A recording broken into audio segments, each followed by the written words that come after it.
নমস্কার। আজকে আমরা এই উত্তর পূর্ব ভারতে যিনি বৈষ্ণব আন্দোলনের অন্যতম পথিকৃৎ ছিলেন সেই শ্রীমন্ত শঙ্করদেব নিয়ে কিছু বলবো। প্রথমেই বলে রাখি যে পুরো ভারতবর্ষে যে ভক্তি আন্দোলন হয়েছিল সেই ভক্তি আন্দোলনের পেছনে একটা ছিল যে শঙ্করাচার্য শূদ্রদের নামিয়ে দিয়েছিলেন। উনি বলেছিলেন জীব ব্রহ্মৈব না পরহ, কিন্তু বললেও শূদ্র সম্পর্কে বলেছিলেন যে শূদ্রম পদায়ুক্তা শ্মশানমিতি, এবং বলেছিলেন যে ন শূদ্রায় মতিং দদ্দাত, বলেছিলেন শূদ্র যদি বেদমন্ত্র শ্রবণ করে তার কানে গরম ঘি ঢেলে দেবে, শূদ্র যদি বেদমন্ত্র উচ্চারণ করে উচ্চারণে জিহ্বার ছেদ ভবতী, তার জিহ্বা কেটে ফেলবে, আর যদি ধারণ করে ধারণে শরীর ভেদ ইতি, বলেছিলেন শঙ্করাচার্য। এই যে সামাজিক সমাজে এই যে নিম্নবর্ণের প্রতি যে আমাদের প্রচণ্ড ঘৃণা এবং বিভিন্ন দেবদেবীকে সৃষ্টি করে পুরো ভারতবর্ষকে যে ঈশ্বর বিমুখ করে তোলার চেষ্টা করা হয়েছিল, তার বিরুদ্ধে যে আন্দোলন হয়েছিল সেটা ছিল ভক্তি আন্দোলন। এবং এই ভক্তি আন্দোলনের অন্যতম পথিকৃৎ এই পুরো উত্তর পূর্ব ভারতে ছিলেন শ্রীমন্ত শঙ্করদেব। তিনি এখানে এসে প্রথম এই কয়েকটা বিষয়ের বিরুদ্ধে দাঁড়ালেন, জাতিভেদ, বহু দেবদেবীর পূজা এর বিরুদ্ধে দাঁড়ালেন, এবং সর্বোপরি সর্বভারতীয় পটভূমিতে তার যে অবদান সেটা না বললেই নয় যে তিনি প্রথম এই উত্তর পূর্ব ভারতের বিভিন্ন জাতি জনজাতি অধ্যুষিত এই অঞ্চলে ভারত চেতনার জন্ম দিয়েছিলেন। আপনারা শুনলে স্তম্ভিত হবেন যে তিনি অসমে জন্মগ্রহণ করেছেন, কিন্তু অসম শব্দটা তার রচনায় একবার মাত্র এসেছে, আর বারবার এসেছে ভারতবর্ষের কথা, ভারতের কথা। তার অন্যতম শিষ্য মাধবদেব বললেন, ধন্য ধন্য কলিকাল, ধন্য নর তনুভাল, ধন্য ধন্য ভারত বরিশে। যদি কখনো ভারতবর্ষের ইতিহাস লিখতে হয় তাহলে শঙ্করদেবকে বাদ দিয়ে আমরা লিখতে পারবো না, কারণ এই বৃহৎ অঞ্চলে তিনি ভারত চেতনার জন্ম দিয়েছিলেন। আরেকটি কথা বলে রাখি যে এই অঞ্চলে যেসব জাতি জনজাতিরা ছিলেন, খাসিয়ারা আছেন, গারো আছেন, মিরি আছেন, এদেরকে কেউই জানতেন না, কিন্তু শঙ্করদেব প্রথম তার ভাগবত অনুবাদ করতে গিয়ে সেখানে এদের নাম যা ভাগবতে ছিল না সেখানে এদের নাম ঢুকিয়ে দিলেন। কি খাসি গারো মিরি, কিরাত কছাড়ি, যবন কঙ্ক গোয়াল, এদের নাম ভাগবতে ঢুকিয়ে দিলেন। এবং আশ্চর্যের বিষয়, এদের নাম ঢুকিয়ে তিনি অসমবাসীকে বললেন, আপনারা মূর্তি পূজা করবেন না, আপনারা ভাগবতকে সেবা করুন, ভাগবতকে প্রণাম করুন। আমাদের এখানে নাম ঘরে ভাগবত প্রতিষ্ঠিত হলো, আমরা গিয়ে কৃষ্ণের বাংময় বিগ্রহ ভাগবতকে প্রণাম করছি। কারণ আমরা জানি যে ভাগবত হচ্ছে কৃষ্ণের বাংময় বিগ্রহ। প্রথম ও দ্বিতীয় স্কন্ধে চরণোদ্যুতয়, তৃতীয় চতুর্থ স্কন্ধে ভৈল উরুদ্দয়।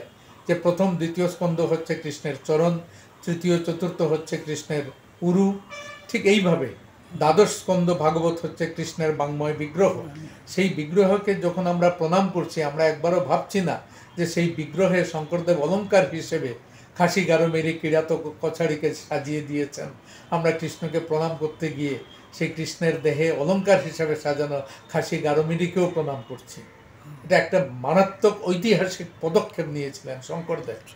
দ্বিতীয় যে পদক্ষেপ নিলেন, যে আমাদের শাস্ত্রে ছিল অষ্টাদশ পুরাণানি রামস্য চরিতানিচ, 18খানা পুরাণ এবং রামায়ের চরিত্র কথা, ভাষায়াং মানবহ শ্রুত্তা রৌরবং নরকং ব্রজেত, যদি কেউ নিজের মাতৃভাষায় শ্রবণ করে তাহলে ভয়ঙ্কর রৌরব নরকে গতি হবে। শঙ্করদেব এই শাস্ত্রবাক্যকে লঙ্ঘন করে তিনি স্ত্রী এবং শূদ্রয় যাতে বুঝতে পারে সেই ভাষায় তিনি ভাগবত অনুবাদ করলেন অসমিয়াতে। এখন অনেকেই আমরা বলতে পারি যে তিনি ভাগবত অসমিয়া ভাষায় অনুবাদ করে এই অসমিয়া জাতিটাকে নরকে পাঠানোর ব্যবস্থা করলেন, কারণ এই শাস্ত্র পড়লে এটাকে রৌরবং নরকং ব্রজেত। কিন্তু শঙ্করদেব সেই ভাগবতের মধ্যে তার মধ্যে একটা মেডিসিনও দিয়ে দিলেন। কি করে দিলেন?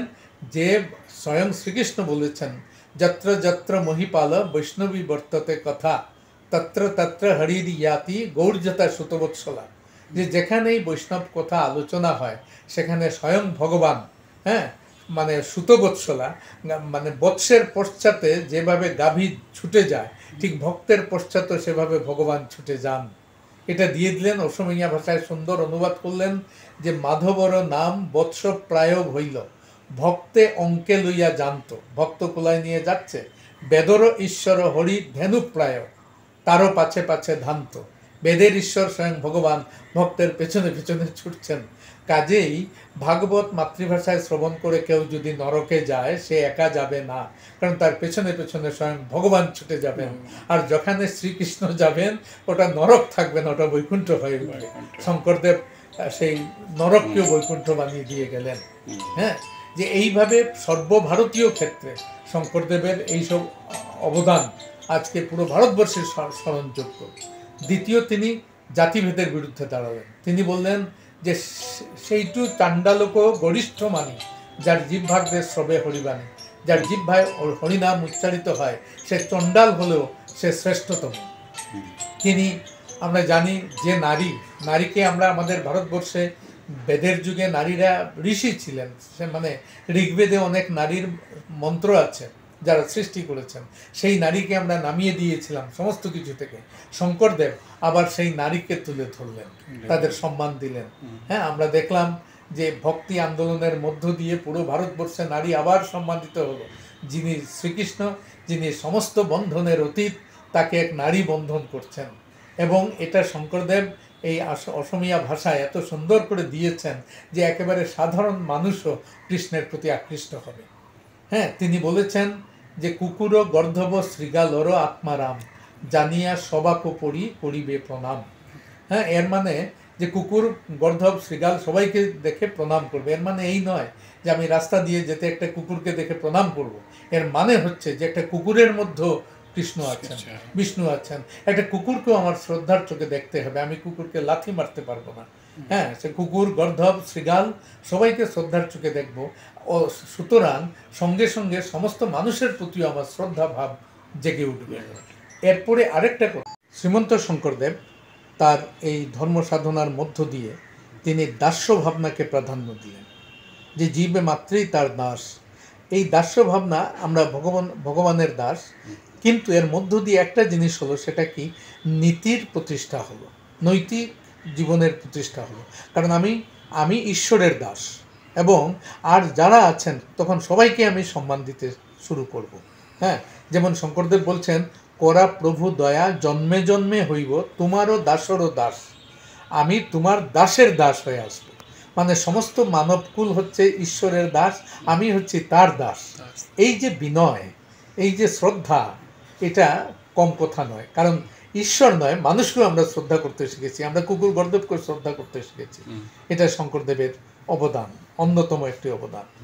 এবং আজকে শঙ্করদেবের অর্ধ সহস্র বৎসর আমরা অতিক্রম করে এসেছি শঙ্করদেবের আবির্ভাবের, কিন্তু এই অর্ধ সহস্র বৎসর পরও আমরা নতুন নতুন আলোচনা চলছে শঙ্করদেবকে নিয়ে। কারণ ঋগ্বেদে একটা লাইন আছে যে এই ঋগ্বেদ বারে বারে পুনর্নব হবে, নতুন হয়ে দেখা দেবে। তো যারা মনীষী, যারা ভারতবর্ষে এইভাবে যারা আধ্যাত্মিক মনীষী, তাদের অবদান, তাদের জীবন, হ্যাঁ, যুগে যুগে নতুন নতুনভাবে ধরা পড়ে, নতুন নতুনভাবে বাংময় হয়ে উঠবে। তো আজকের একটা অন্যতম মানে হচ্ছে যে আমাদেরই একজন, হ্যাঁ, তিনি আদি পুরুষ শ্রীমন্ত শঙ্করদেব জীবন ও সাহিত্য নিয়ে একখানা গ্রন্থ বাংলায় রচনা করেছেন। আমরা বুঝতে পারছি যে যিনি রচনা করেছেন তিনি বিষ্ণুপ্রিয়া মণিপুরী সম্প্রদায়ের, হ্যাঁ, এবং তিনি তাঁর দৃষ্টিকোণ থেকে শঙ্করদেবের নতুন করে আবিষ্কার করছেন, এবং এইভাবে এই আবিষ্কার চলতেই থাকবে। শ্রী অরবিন্দ একটা কথা বলেছিলেন, a moment sees and ages toil to express, এক মুহূর্তের দর্শন, যুগে যুগে চলবে তারই প্রকাশের পালা। তো এই গ্রন্থের মধ্য দিয়ে আমাদের সিনহা ডাঙরিয়া, মানে সিনহা মহাশয়, তিনি শঙ্করদেবকে আবার নতুন করে আবিষ্কার করে আমাদের সামনে নিয়ে আসবেন। আমরা আবার নতুন করে তাকে দেখব, যুগে যুগে চলবে এই নতুন আবিষ্কার। হ্যাঁ, তো আমরা তাকে আমাদের আন্তরিক ধন্যবাদ জ্ঞাপন করছি, কারণ তিনি এই গ্রন্থটা লিখে এর মধ্যে আমরা অনেক কিছু নতুন জিনিস পেয়ে যাব, আমরা নতুন করে দেখব, আমরা নতুন করে মানে চিন্তা করব। এই জন্য তাকে আমরা আন্তরিক ধন্যবাদ জ্ঞাপন করছি। আর আমরা চাইছি যে ভারতবর্ষে অনেক মনীষী এসেছেন এরা সবাই আজকে যখন আমরা একবিংশ শতকে যখন আমরা পাশ্চাত্য শিক্ষার দিকে ধাবিত হচ্ছি, আমাদের সেই সব প্রাচীন যারা, সেই মহামনীষী যারা আমাদের আধ্যাত্মিকতার স্বাদ দিয়েছিলেন, তাদের জন্য আমরা ভুলে না যাই। হ্যাঁ, এই গ্রন্থখানার মধ্য দিয়ে আমরা শঙ্করদেবকে আবার স্মরণ করব। আমরা দেখব যে শঙ্করদেব যেমন একদিকে ঈশ্বরকে মেনেছেন, ঠিক তেমনি জগৎকেও মেনেছেন। তিনি জগৎ মিথ্যা বলেননি, তিনি স্ত্রীপুত্রকে মিথ্যা বলেননি। হ্যাঁ, কিন্তু তিনি স্ত্রীপুত্রকে কৃষ্ণের চরণে সমর্পণ করেছেন, যে পত্নী পুত্র সবাকর সেবক করি দিব, আপন প্রাণক কৃষ্ণ পাওত অর্পিব। যে পত্নী পুত্র সবাইকে সেবক করে দেন, কৃষ্ণের চরণে দিয়ে দেন, এবং নিজের প্রাণকেও কৃষ্ণের চরণে সমর্পণ করুন। হ্যাঁ, বলেছেন যে কৃষ্ণরে ভকতি ধরা মিছা মোর মোর করা, যে আমি করছো এটা ভুল, তুমি কৃষ্ণের ভক্তিকে নাও। আমরা এখানে রবীন্দ্রনাথের সুর শুনতে পাচ্ছি যে আমার আমি ধুয়ে মুছে তোমার মধ্যে যাবে গুছে, অগ সত্য এমন সুদিন ঘটবে কবে, তোমার মধ্যে মরণ আমার মরবে কবে। তো এই হচ্ছেন শ্রীমন্ত শঙ্করদেব, তাকে আমি আমার সশ্রদ্ধ প্রণাম নিবেদন করছি।